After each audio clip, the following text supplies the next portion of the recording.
in a chair for 8 hours to pass a standardized test. And that's what it's becoming. Right. Sad. No, it's very, very sad. Very sad. Very sad. Thank you for sharing that. I mean, I'm very passionate about that. So I get just as enraged about it because, I mean, we know that, I mean, there's data that supports expression, helps us emotionally, physically, spiritually, all the things, right? And so when we have to build it up, I call that cancer, right? That is really cancerous when we keep stuff inside and don't have a way to get it out. So really quickly, and then we're going to get to our audience questions. I want to talk a little bit, and this is a big one, but I'm going to talk a little bit about AI because, and some of you all know how scared I am of AI, but that's a whole nother conversation. But I mean, I see so many artists that are being impacted by AI stealing, taking, claiming, repurposing their art. How do you all feel about that as artists? Because I know for myself, when I create something, I'm very territorial over it, right? I'm very possessive over it. It's like this is my mind coming alive, right? My inner parts of me are being shared, and if somebody else takes it, I feel like I've kind of been robbed, right? I mean, how do you all feel as artists? And some of you all's expressions when AI is kind of able to recreate your sound, your look, your everything. It's really a double-edged sword, but in the video world, I'm not gonna lie, I love it. It's amazing because growing up in a video house, I mean, it was like one of my jobs that my dad had me doing was logging interviews. And I don't know if you know what that means, but it means writing out every word that the person says. Oh, that was my job. And I got paid to just type whatever it was they were saying. I was typing that into a document. That happens in 2 seconds now. It's just a button that you press that goes all the way down. And the thing that I really think people miss about the AI part is, kind of circling back to, I think the first thing I said about the human touch of the way that I don't really care about a story written by a computer. mm-hmm. I'm not really that invested, but if I meet someone and they tell me this thing that happened in their life, I'm invested. Mm-hmm. And there are things that you can make, like you can do perfect paintings, or you could have it just compose a song for you. There are a lot of uses for it where it could be a prompt, but I really don't think it's gonna become a thing where it's just a pretty picture, therefore it's art. I don't think that there's going to be a direct relationship between those things because art is inherently human. And so I don't think that AI can really recreate what people can do. Okay. Thank you. Yeah, I agree. I can't remember where I read it, but someone had a hot take that was something like, we shouldn't be using AI to make art. We should be using AI to do things like type up the words so that we can make more art. Yep. Yes. So there's a lot. Like there's a lot of there's a lot of fear from artists, which I can totally understand. I do think there are applications where AI is useful and good and not inherently, taking away our humanness. But I think we have a responsibility to figure out, what's the right way to move forward with this technology, so that we don't turn into the Matrix. Or yes, I don't want to turn into that. iRobot and so many movies that have told us how this turns out. Right. So I want to make sure that we are being responsible. Anybody else want to add to that? No. I understand the fear. I mean, as a musician, yeah. Because I like live music. I like, I sing in bands, so I appreciate musicianship, live instruments, a real drummer, a real guitarist, all of it, real voices. And so when you start talking about AI, and you do have some applications that can, mimic someone's voice. And so that was one of the big arguments when you had the actors go on strike, because their like name, image, likeness, voices could be duplicated and things like that. And so I do understand where the fear comes in. Like, are you gonna need us? Because I do voiceovers as well. And so, we all have Siri and Alexa. I don't talk to any of them. Like I don't say any of them. But it's one of those things where, you know, I think the technology does have a place. Sure. You know, but it's kind of like Austin Powers or something. Are we going to use it for good or for evil? Yes. Yes. You know, Yeah. and so we have to be responsible with it, because I think that as artists, you know, you do want to keep the human element in all these forms that are represented up here.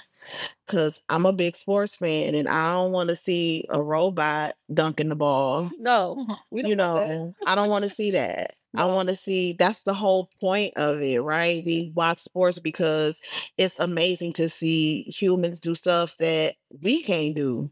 You know, it's the select percentage of the population that can do this. Energy, right? It's the energy of it, right? You know, to see somebody run that fast. I mean, you can't run a 40 and 4.2, but to know somebody else can do that.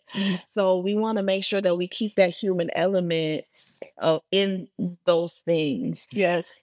I get the fear, you know. Yeah. I mean, because there's certain songs, right, that people sing that you get goosebumps, like you feel it. It's just powerful, right? And that's what I want to keep. I want us to keep that human part of it where we can feel and be sad and be happy, all those things in real form and be ourselves and be able to communicate. So, okay, we are going to turn it over to our audience. If you all have any questions or comments, this is your time to shine. So we have Melissa there. If you have a question, you can raise your hand and she will come to you. Sure. My favorite artist is Leonardo da Vinci because he's so good at exciting. I think partially now to try our own undoing of our brains. Really invent something that's new.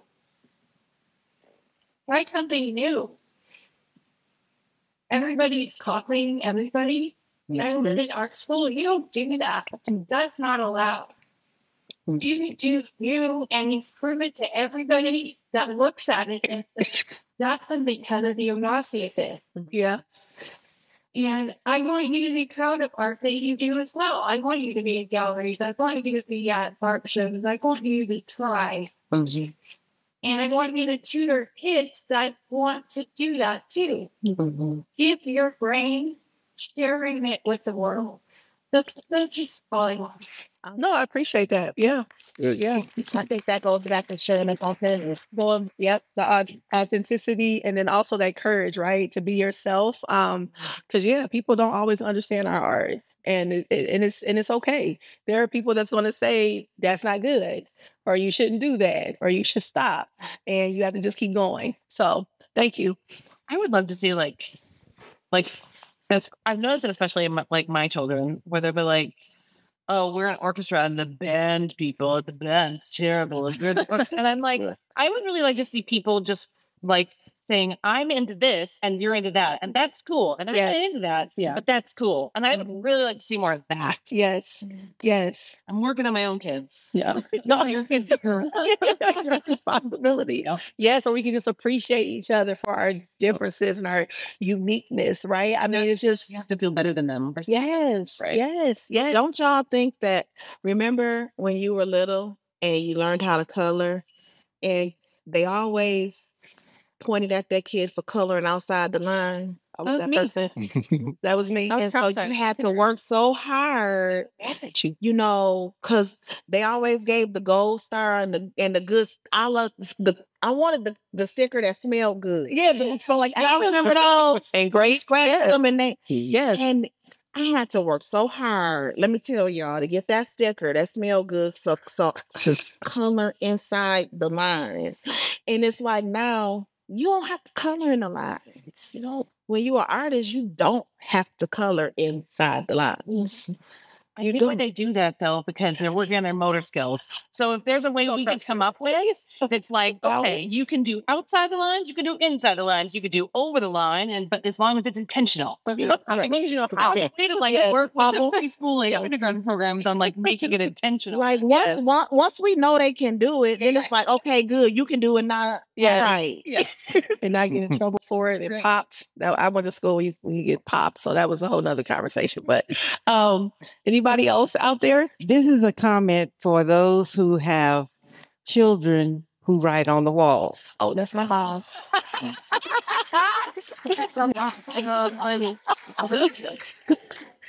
Make sure you have a lot of soap and water. Good advice. Oh, goodness. Who talk about patience? Patience, right? You got to have a little bit of that, too. That's a tough comment to follow, I will say. I wanted to say I have a couple questions. So, quick comment about interpretation. I was at a concert one time, and a band they playing a song that goes, "I can feel him all around. I can feel him all around me, circling the air I'm breathing." And probably because of the stage of life I was in, early 20s, I always figured that was about her relationship with potentially a guy, right? Mm-hmm. At the concert, she leads off that song to say, "This is this is how I feel about Jesus Christ." And that was something that never really occurred to me just because of the way I felt in those moments on those words. So that's where I feel like interpretation is so open to a lot of different things. Yeah. Alex, you were talking about encouraging artists, and I really loved the Kevin Smith comment. And you mentioned your tribe, about people supporting you and how it just fuels you, right? Mm-hmm. Feedback. My question is around feedback, especially for any of you artists up there. What is constructive feedback for you? Support is important, but at the same time, how do you get better if you're not hearing what you might have not done, the best you could have? So, and then I can't run a 40 in 4.2, probably can't do it in 42. Just thought I'd say that. And creativity. Here's a question about creativity. What makes you feel more creative? When someone says, go ahead, you got all the utensils in the world, you got all the means, whatever you need, go ahead and create. Or if someone says, okay, you're in this box, now get out of this box. That's me. Like that. Yes. I'm that person. I'm the one when people say you can't do it or like there's no way, I make a way. Like that's how I am. I've always been like that.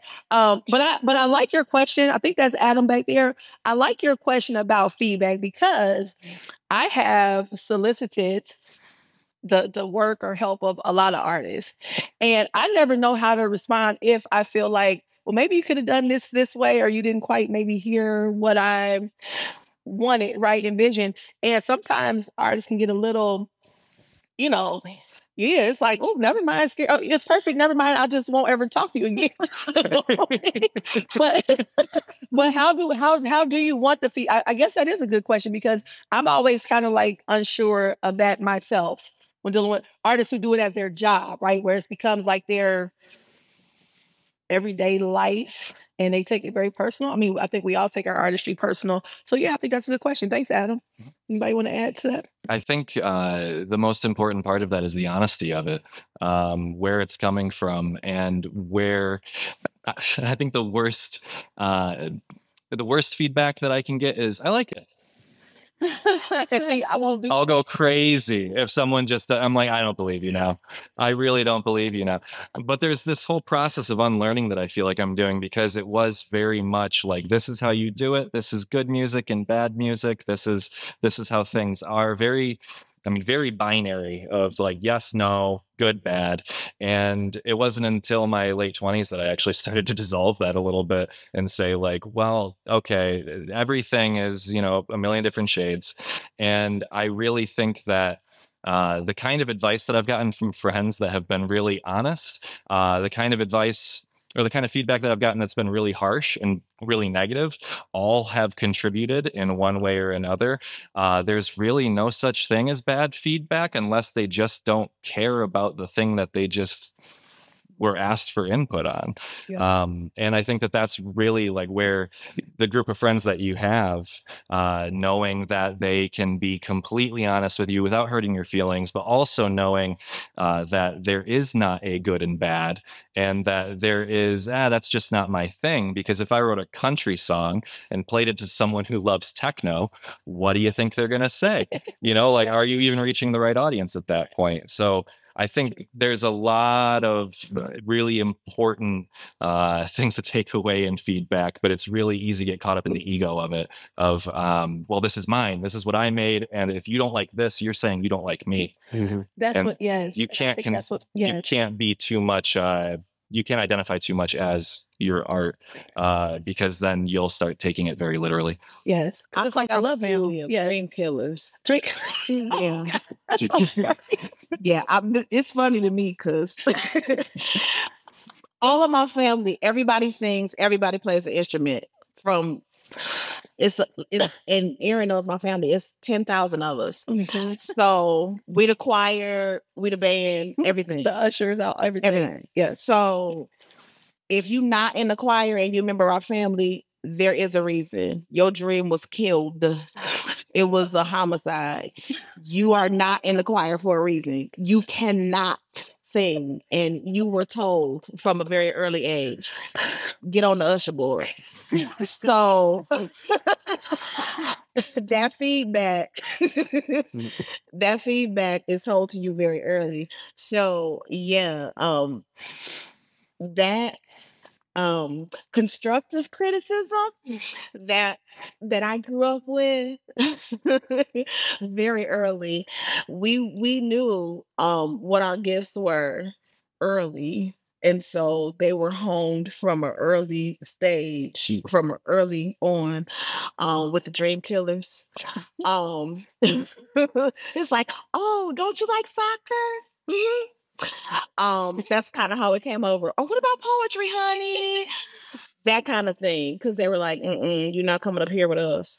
So it's like one of those things where, like he said, the people that love you are going to let you know, like, if you're doing it right, they're going to push you along and make you play the piano, even if it's the wrong notes. They like, but it's a gift in you. I see it. They gonna tell you that. And if they don't see it, they're gonna put you on the usher board. But it's good to have that family and those friends who really want to surround you with that constructive criticism. I'm joking about the Dream Killers, but not really. Did you want to add something? Thank you. Feedback is actually a lot of what I do because, I do a lot of theater, and theater is a collaborative effort.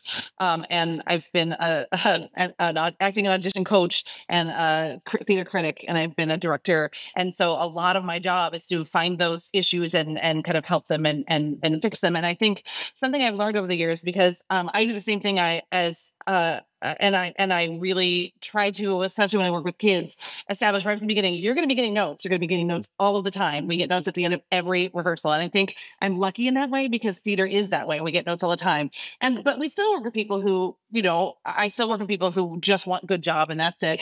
And that's not my play. But I think the intention behind the critique is really important. For me, I try to keep it sort of emotionless it's never like if something is not going well, it's never, well, that was bad. It's not about that. It's just that I get to see the show from a different, or the production or whatever it is from a different point of view, right? Like Erin is doing the Erin show and you're doing the Annie show and I'm doing the Laura show. But if I'm out there watching, then I'm the only one seeing that.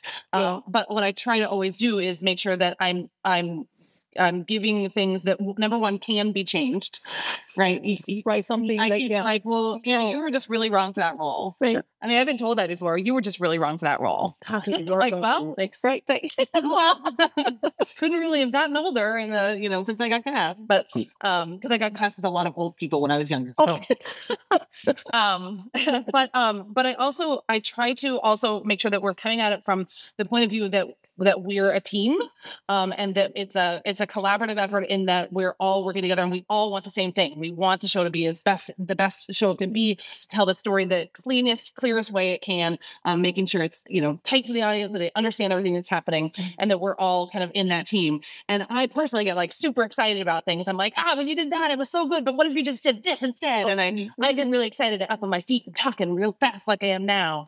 And so I think it's lucky in a way that I'm in an art form that is involved with a lot of that feedback. But I worked with plenty of people who I'm an adjudicator at MIFA, Michigan Interscholastic Forensic, and I've heard people say, well, you were obviously cast in the role because of your looks, and it's like, what is that high school kid going to do with that? Right. Right. And so I think I've tried to learn over the years, like, what are the things that I can give that will support and that will help them journey forward, and just to give it in a way that isn't judgmental, that is trying to help. And I think that intention behind it is really important. And most artists are usually harder on themselves than anybody could ever be. It's like, I hate hearing myself. I do. Like, whenever I hear myself be back, I'm like, sharp, flat, no, niggling. Like, most artists are like, if you watch a video of yourself, you're like, oh God, why did I should have crossed them over. It's like, no, you really are your own worst critic. That happens a lot after shows too, after performances. Performers come out and they want to tell you everything they did wrong. Yeah. So I think instead of when you see a show, if you have a friend in a show, whether it be a musician or an actor, whatever it is, after the show, instead of saying good job, I would say, like, what was your favorite part of the show? Because this was my favorite part when you did this little bit, or what have you. I think, to me, that's much more complimentary as an artist, that someone comes up and says, oh, that part where you were, really angry at someone, I was like, I love that. Or that one song was amazing. What was your favorite part? So that their answer can't be, oh, but did you hear these things I did wrong? Because that's what it is a lot. Yeah. I think from a visual arts standpoint, not being too connected to your art once it's done is really important, and it's really hard to disconnect. Like, how do you do it? It's practice, I guess. It used to be, so I'm a designer and a visual artist. So it's because I'm a designer and I create so many things for so many different people, like you have to disconnect from it, because like me making a logo, somebody, I don't have to love it. They have to love it. Like, I want it to look nice, but like, it's for them. It's not for me. Unlike when I'm creating a painting that's about some emotions that I'm feeling. But even that, still, once the artist is done with the painting, it's not part of them anymore. It's released to the world. And then the viewers are going to think whatever they want to think about it. And I don't have any control over that at that point. So, but in regards to feedback, going through critique in college was one of the most brutal experiences I've ever been through. Everything I made through my entire college career was put up on a pedestal or a wall, and I got picked apart. But it was really important for me to go through that, because it made me so much better, and it gave me thicker skin to take that feedback. And so if you're giving feedback to someone who has asked for feedback, I think that's important also. Try to direct it in a way that is not judgmental, more like what you were saying. What if you tried this? Or did you think about this other option? Or why did you make that choice? Like, asking questions rather than being like, this part's good, that part's terrible. Yeah. Also, knowing that the person giving the critique is not the be all and end all. Absolutely. The thing I've noticed about this playwrights festival that I do is I have at least 2 adjudicators read every play. And sometimes, this play will get, even this year, one of the plays got 29 out of 100 from one person. Ooh. And the other one gave him 89 out of 100. And it's like, it's so individual. Yeah. And so that's why I have more than one person read it and I average the scores, because sometimes they're really different. And in fact, I told that if there's not written critique, I'll give everyone their highest scores and their lowest scores so they know what area they scored the highest in. Yeah. When one woman I had to write, this one said it was, characterization and, pace, and then were your best. And the other ones said characterization and pace were your worst. Right. It's like, thank you. Got it. And, there's something, so, art is for the beholder, right? It is. It is. And I like how you talked about, and we'll get to another question. I like how you talked about the critiquing part too. I mean, I think we need that. I couldn't imagine someone ever telling me, like something what we may perceive as negative, right? I mean, how are you able to problem solve? How are you able to improve, you know? And so I think one of my artistic gifts is talking, right? And just really quick, I took a class. I was underneath a teacher, Pastor Anthony Revis, years ago. And what was interesting was that we had to write a paper. And I never forget it. And I always found myself to be a great writer, right? So I'm like writing this paper and I just feel so good about it. And I'm like finishing it all up. And I presented like, you know, read this, you know, and I'll never forget, he tore it up. And I was like, what? I was a little upset. I didn't tell him I was upset, but I was a little upset, right? I'm like, why would you tear my paper? And he said, okay, now write it like you're talking to an 81-year-old. And I wrote it again. He tore it up again. Now write it like you're talking to a 9-year-old. And I'll never forget that lesson because the end result was, even though I was upset and a little frustrated with him because I didn't understand where he was going with this, he said at the end of that you should be able to talk and go anywhere and teach, tell your story to anybody in the room. And I've taken that with me to this day. And I've been able to see, okay, whoever I go to talk to, I'm able to channel whoever is in there, right? And my message to them based on that one lesson of me being frustrated and what I felt like was criticism, but really it was growing me, right? So, I mean, it's how you receive that. Because at the time I was really upset, like I'm not writing nothing else, but I wrote it. And I learned from it. So I think it's a great lesson, but I'm not sure that the ripping up your paper in front of you was necessary. Yeah. I think it was a little like over the top. I thought you were going to say that's why you started to write on the walls. You can't tear up a wall like. Yes. Okay. Any more questions? I got one thing. Oh, sure. Just about critiquing.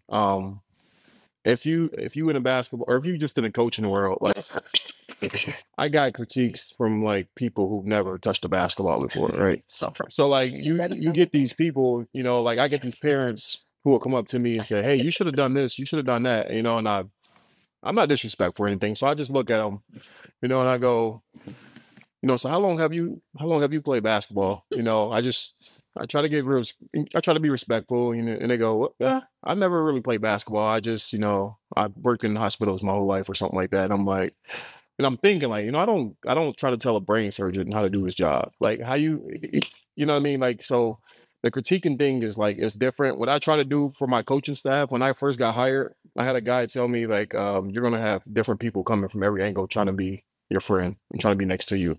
Like, just be prepared. And within like 5 days, I probably had like 7 people reaching out to me on Facebook, like, "Hey, you remember me from?" I'm like, "Dude, I'm not even from here. I don't know you," right? But like, I try to get people who like I know who's not going to agree with me on everything. Yeah. Because if I get a bunch of yes men around me, like we're not going to be successful. Because if you don't, you know, because I'm not right all the time, right? So like, I try to like get guys who I know will like give me a hard time for this like decision making and stuff like that. So. Just the people who critique you, I had a hard time with it. I'm gonna be honest with you. So, just know, like, you know, don't worry about the people who just like don't know what the heck they talking about. Yeah. Because I just dealt with it so much, you know, like, you know, just I had a poor lady. I had this lady come up to me. She was actually a great grandma, and you know, she came up to me and she came down and she said, you know, my son, he does sit on a bench a lot, you know, and I go, yeah. And she go, is it a reason? I go, well, ask him, you know, he'll tell you. And she go, well, he's a junior and I think he should be started. You know, I've seen him since he was, and, you know, and I called him over there and I go, hey, could you talk to your great grandma right quick and tell her why you don't play a lot? And he goes, I don't really come to practice, grandma. Like, I don't, you know. And so, you know, she's, oh, okay. And she walked away from me, you know, so like stuff like that. People don't really know. Like, so just, you know, be very careful who kind of critique you. Yeah. Thank you. Absolutely. I just have more of a comment.